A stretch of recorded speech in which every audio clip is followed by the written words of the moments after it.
So who we have with us today is Linda Sauder, and Linda has been a Bodega resident for a long time, along with Mary Biggs. And so they're going to share a little bit about their experience about the Bodega Quilt, how it got started, and some of the most memorable experiences they have. And maybe we'll even find out some things that we didn't know about this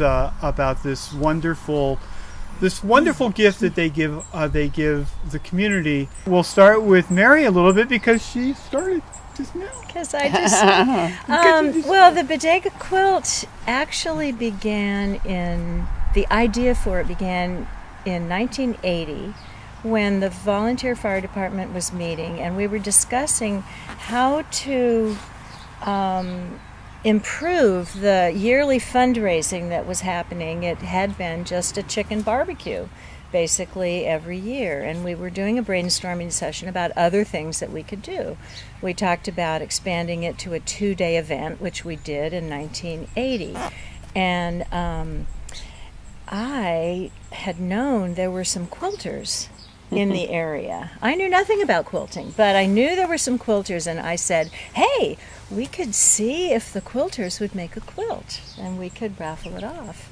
Well, the quilters didn't want to make a quilt, and they didn't want to organize it or anything, and I knew nothing, like I said, about quilting, but I thought, oh, well, I could try. I knew how to sew. So that, in a way, is how it began. And how did you get involved with it? We were right there together, all the women in Bodega, ready to join in the community of quilters. We just made it. We just started it. Mm-hmm. So what we do, and what we started right from the beginning, just asking around who was interested. So we do this every year. We ask who's interested in deciding what the theme will be. And we did at that time, what will the theme be? And the first theme was 30 views of Bodega. Oh. And we had 30 quilters that first time. I remember. And so we start with deciding the theme, and we always do this as part of a team effort. So, and it depends upon who is interested in coming forward. We usually put up a flyer in the post office. So somebody volunteers to do the flyer, and that's how we start gathering up for the present year who's going to work on the quilt. Now, to my understanding, the quilt has been circulating. Once it gets finished, it's circulating around the county, but to my understanding, it's gotten some international acclaim. Well, that's news to me. I know it's one of the longest running community art projects. Yeah, that's how And it is, because people that win the quilts from everywhere, I think it is known all over the world. Yeah. I wouldn't be surprised. I just hadn't exactly heard that. I've been keeping the actual winning ticket to the best of my ability for all these years since 1980, and I have a couple of binders that has what our theme is, what the instructions are, who worked on the quilt.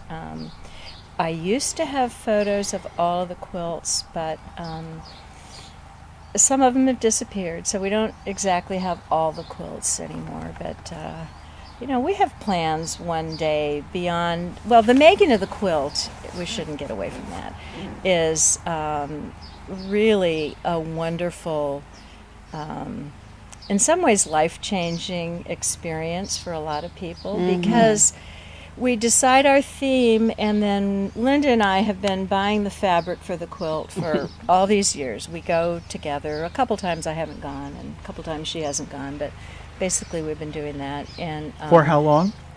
I think since 1980. Since 1980. It's our 33rd year. Folks, did you hear this? 33 years. 33 years. That's it's a labor of love, this quilt. It is. So we have our theme, we get our color scheme, and we give out a little bit of fabric to everyone with instructions. And then some people go off and just decide on what they're going to produce. And we don't see them until they turn in their square.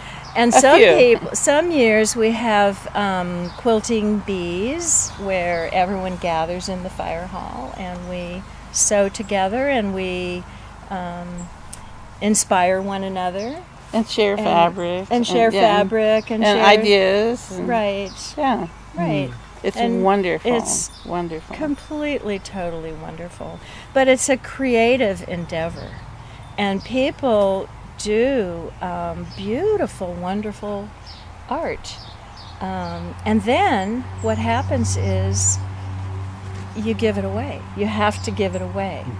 And some people, because we don't require that you know how to sew or that you are a quilter.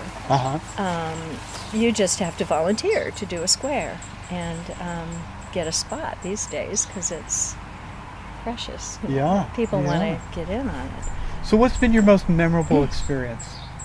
Well, I think I personally just put my heart and my soul, and my quilt square has always got something in it that happened that year that was meaningful to me, and they're spiritual experiences for me personally, and I know some other people do that too. So I get to put down in fabric how I feel right then and how I feel about Bodega and our community, and so it's all an amazing experience for me personally.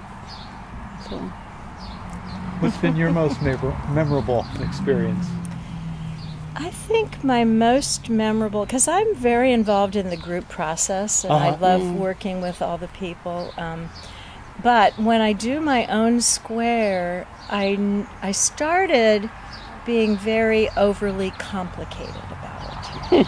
And I've learned, and my most memorable was the year I was working on my master's degree, and I was in San Francisco a lot. I didn't really have any time to do the quilt, but I had promised I would do one. I was committed.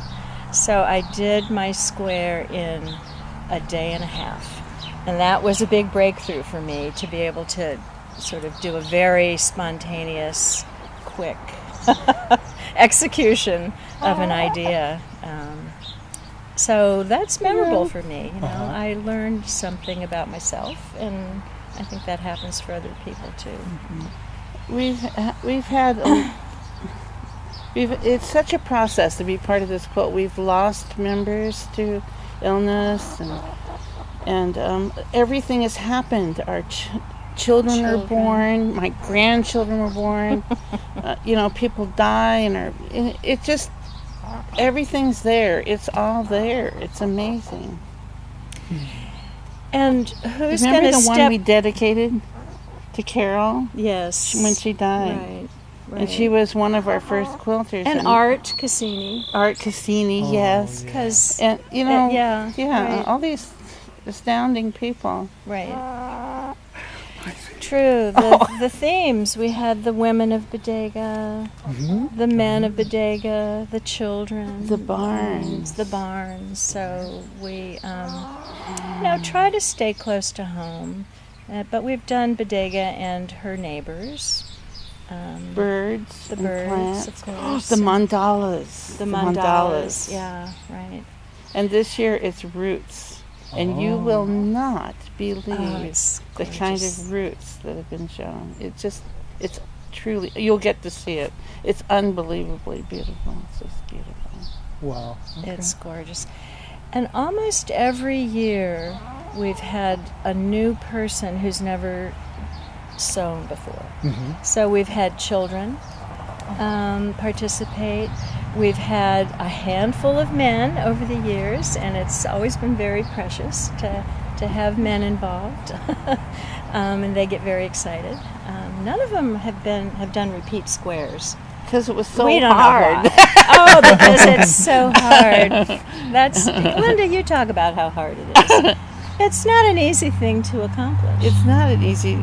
We do our work of art, and then we put the sides on it, and we make lap quilts. This is our commitment, this big, but it's layered and complicated, and we quilt it, and It's all hand. it's all hand done, and they are truly remarkable. And it's a lot of work. It's a lot of work and a big commitment. And I don't want to forget to say that we do it for our fire department too. Right. Right. We're making a contribution to our. We're not out fighting fires, but we make quilts every year, and I'm proud, and I'm really proud when it's all done. It's hanging up in front of the fire department, and we're just standing there. We made this beautiful thing, and it's unique. It's so unique. It just amazes me. I cry because it's so beautiful, and so much heart has gone into it. Yeah. So much heart. Yeah. Oh, that's great. Well, thank you for taking this time to talk about the quilt, and we'll have some images of the new quilt for this year. And as Linda was sharing, the proceeds from the quilt go to the Bodega Volunteer Fire Department, which is a volunteer fire department, and they do tremendous work and have a tremendous leader. And so, we thank you for watching.